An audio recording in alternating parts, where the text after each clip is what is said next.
Hoy en Edúcate con Lina estaremos trabajando el concepto de sueño en Miguel de Unamuno.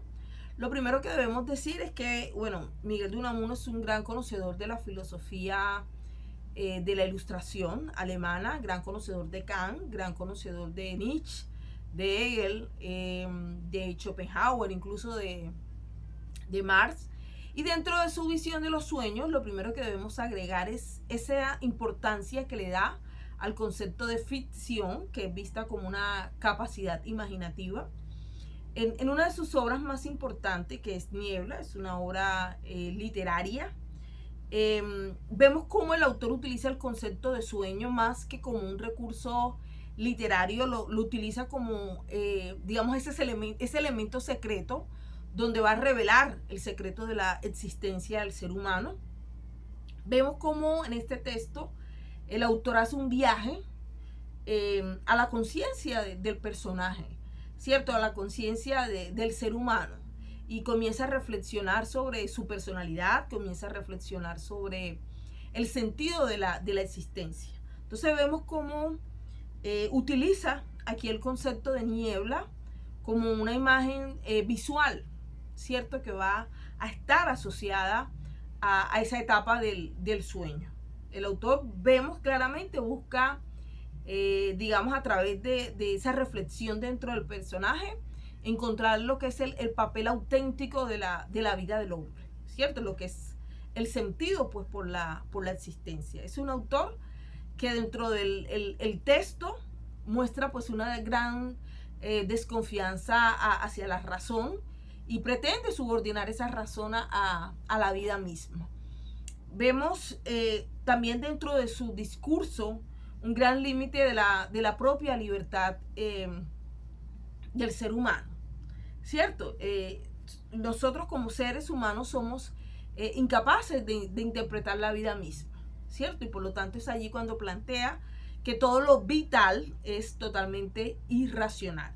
Entonces, el sueño es vista como esa etapa de la vida donde vamos a estar desprovistos del dominio de la razón, ¿cierto? Donde no vamos a tener un control lógico, es una etapa instintiva, es una etapa en donde podemos viajar al inconsciente, a la imaginación, pero es una etapa en donde realmente, pues, dice Miguel de Unamuno, podemos ser libres. Entonces, vemos claramente cómo el autor, en su discurso, en cómo se mete en el personaje, en cómo busca explorar todos esos ámbitos del ser humano que escapan a ese dominio de la razón, ¿cierto? Un camino que asimila en cierta forma el sueño a la vida, ¿cierto? El sueño es visto como la vida misma, ¿cierto? Una vida que no puede ser sistematizada, una vida que por ser todo termina siendo absolutamente nada, ¿cierto? Él lo reduce a la nada.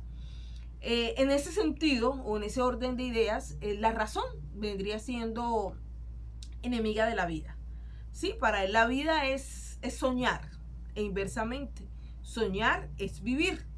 Y eso es lo que en cierta forma nos permite ser, lo que nos permite ser y nos permite ser libres, ¿sí? Incluso dentro del texto de Niebla, el mismo autor se introduce en la obra y como un personaje más, ¿cierto? Y es algo bastante novedoso porque transgrede las leyes de la narrativa como tal. En ese texto vemos una pugna que se traduce en una agonía del personaje, en una conciencia, pues, bastante conflictiva. Se nota ese sentimiento trágico, pues, de la vida, ¿sí? Para él lo importante no es el sueño en sí, sino que estemos conscientes de que estamos soñando, ¿sí? Entonces, él lo que argumenta en esta parte es que solo el que logra estar consciente de eso, ¿cierto? Es el que va a lograr despertar de ese inconsciente. El protagonista, pues, de esta obra que hemos estado citando, supera la niebla, ¿cierto? Supera esa etapa de sueño abandona pues ese sueño inconsciente y asume ese sueño de no morir, ¿sí? En ese texto vemos una confusión de la ficción con la realidad misma, ¿cierto? De lo verdadero con lo falso. O sea, eso es lo que él denomina niebla dentro de la obra. El personaje descubre su propia realidad, ¿cierto? Uno nos dice que el sueño no es sino el sueño de Dios, ¿cierto?